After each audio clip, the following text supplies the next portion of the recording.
बातम्यांचे प्रायोजक आहेत मेसर्स पुरुषोत्तम नारायण गाडगीळ, सराफ आणि जवेरी यांच्या शाखा महाराष्ट्रापासून कर्नाटक पर्यंत वेगळ्या वेगळ्या डिझाईन्स आणि आकर्षक डिस्काउंटसह मेसर्स पुरुषोत्तम नारायण गाडगीळ। ताज्या बातम्यांसाठी पाहत रहा तिचा सागर न्यूज। राजस्थान लाचलुचपत प्रतिबंधक ब्युरोने आज मोठी कारवाई केली आहे। एसीबीने 900 कोटीहून अधिक रुपयांच्या जल जीवन मिशन घोटाळ्याप्रकरणी मोठी कारवाई करत अशोक गेहलोत यांच्या पूर्वीच्या सरकारमध्ये कॅबिनेट मंत्री असलेले काँग्रेसचे ज्येष्ठ नेते महेश जोशी यांना अटक करण्यात आली। एसीबीच्या विशेष तपास पथकाने पहाटे जयपूर रेल्वे स्टेशनजवळील सन कॉलनीतील जोशी यांच्या निवासस्थानी छापा टाकला आणि चौकशीनंतर पहाटे 5च्या सुमारास त्यांना अटक केले। एप्रिल 2025 मध्ये अंमलबारी संचालनालयाने याच प्रकरणात माजी कॅबिनेट मंत्री जोशी यांना मनी लॉन्ड्रिंगच्या आरोपाखाली ताब्यात घेतले होते।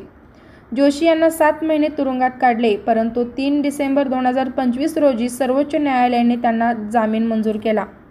हे प्रकरण प्रत्येक घराला नळाचे पाणी पुरवण्याच्या उद्देशाने केंद्र सरकारने सुरू केलेल्या जल जीवन मिशन अंतर्गत जारी केलेल्या निविदांमधील कथित अनियमिततेशी संबंधित आहे। जोशी आणि इतरांवर एका मर्जीतील कंपनीला निविदा मिळवून देण्याच्या बदल्यात लाच घेतल्याचा आरोप आहे। या प्रकरणाचा तपास 900 कोटी रुपयांपेक्षा जास्त रकमेच्या घोटाळ्यांशी संबंधित आहे, ज्यामध्ये श्री गणपती ट्यूबवेलने फसवणूक करून 859.2 कोटी रुपयांचे कंत्राट आणि श्याम ट्यूबवेलने 120.25 कोटी रुपयांची निविदा मिळवली आहे। माजी अतिरिक्त मुख्य सचिव सुबोध अग्रवाल यांनाही प्रकरणात अटक करण्यात आली आहे। या घोटाळ्यात आतापर्यंत 10 जणांना अटक करण्यात आली आहे, तर एसीबीने 2024 मध्ये आर्थिक सल्लागार, मुख्य अभियंता आणि अधीक्षक अभियंता यांच्यासह 22 अधिकाऱ्यांविरुद्ध FIR दाखल केले आहे।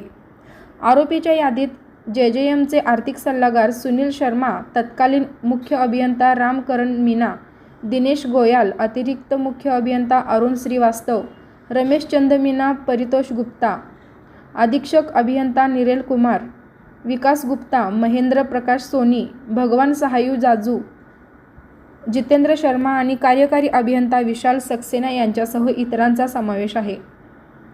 सध्या 3 आरोपी अद्याप फरार असून त्यांना फरार घोषित करण्यात आले आहे। एसीबीने त्यांच्या मालमत्तेची माहिती गोळा करून ती न्यायालयासमोर सादर केली आहे। आता त्यांची मालमत्ता जप्त करण्याची कारवाई केली जाईल।